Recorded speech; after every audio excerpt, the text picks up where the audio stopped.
Hoje, na reportagem da Rádio Clube, a gente fala sobre sintomas de burnout, que é a síndrome de exaustão profissional. A gente conversa com o psicólogo Túlio Arvelos. Túlio, eu queria que você contasse um pouco mais dos sintomas dessa síndrome, como que ela é.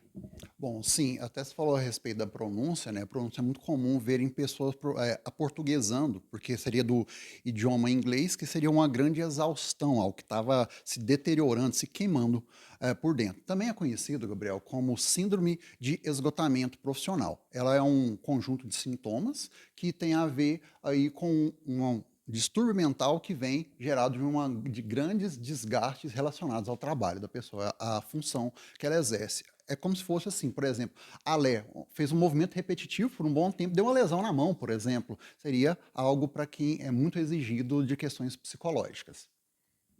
E eu queria te perguntar também, como que a pessoa vai verificando os indícios que essa pessoa está passando por essa síndrome?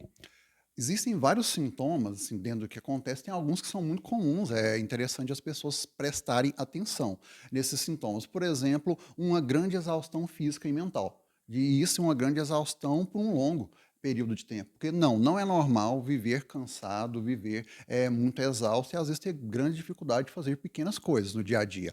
Outros sintomas que são comuns, terem muitas dores de cabeça, enxaqueca, de também a pessoa ter muita alteração de humor, ter uma irritabilidade muito grande, que às vezes é desproporcional com o que está acontecendo. Aí, exemplo, cai um copo de água no chão, aquilo acabou com o dia da pessoa, não é proporcional com o acontecido. Crises de raiva, é muito comum também a pessoa ter aí, por exemplo, alteração na questão sexual, de diminuir, por exemplo, nível de atenção, nível de concentração, nível de aprendizado, que pode afetar muito o desempenho no trabalho, no estudo, na vida pessoal dela e impactar muito na autoestima. E até um dos sintomas muito preocupantes, Gabriel, quando se fala da síndrome de burnout, seria a questão de ter pensamentos e comportamentos suicidas e também podem ter alguns outros, como, por exemplo, aumentar o uso de substâncias. Por exemplo, a pessoa que bebia socialmente passou a beber muito, a ter problemas, a bater o carro, por exemplo, a passar vexame em alguns locais, ou então às vezes pessoas que não tinham esse hábito, eles começaram a acrescentar esse hábito na sua vida. Qual que é o intuito, geralmente, de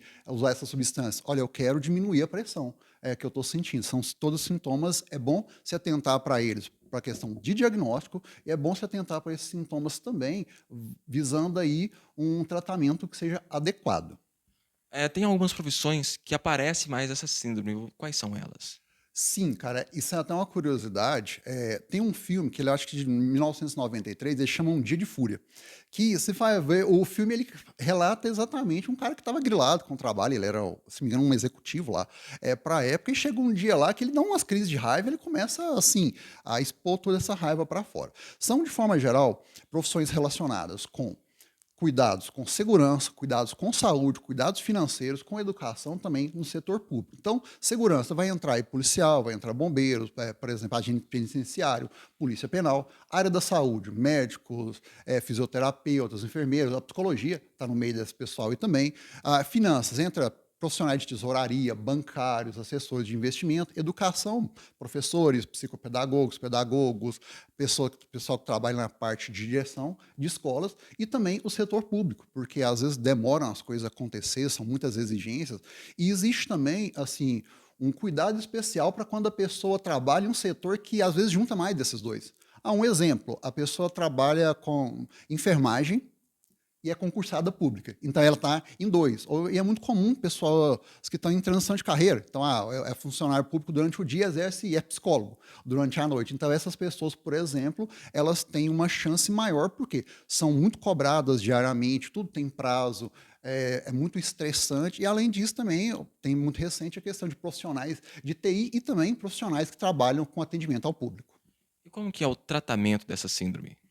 Bom, então o tratamento vai começar por um diagnóstico. E muitas das vezes, quando eu até citei a questão do filme, é porque às vezes a pessoa consegue ver num personagem alguns sintomas que ela está sentindo e não consegue entender exatamente quando vê um terceiro acontecendo. Então pode acontecer, às vezes, essa conscientização por sugestão da família, mostrar que está mudando muita coisa na vida ali da pessoa, vai passar por um profissional da saúde mental, pode ser, por exemplo, um psicólogo, um profissional médico, um psiquiatra, ou o diagnóstico também ele pode vir de outros profissionais da medicina.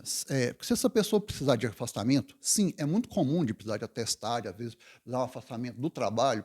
Normalmente as instituições costumam observar só o que é o atestado médico. Então vai ser de principais 3 pontos. Vai ser a terapia, que vai ajudar a pessoa a entender quais aí são os limites dela, o que ela tem passado, em qual limite que ela extrapolou, a ser mais assertiva, a criar habilidades para lidar com o estresse, a lidar com a raiva, os aprendizados no dia a dia.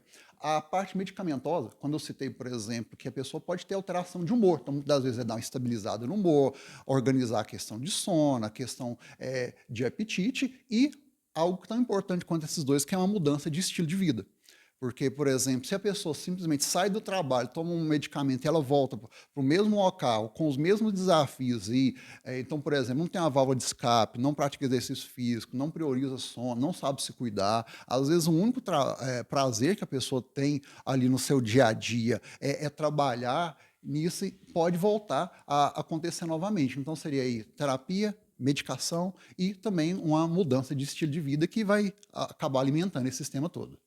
Perfeito, muito obrigado por ter recebido a reportagem da Rádio Clube 98. Essa foi a nossa entrevista com o psicólogo Túlio Arvelos. Para a Rádio Clube 98, repórter Gabriel Araújo.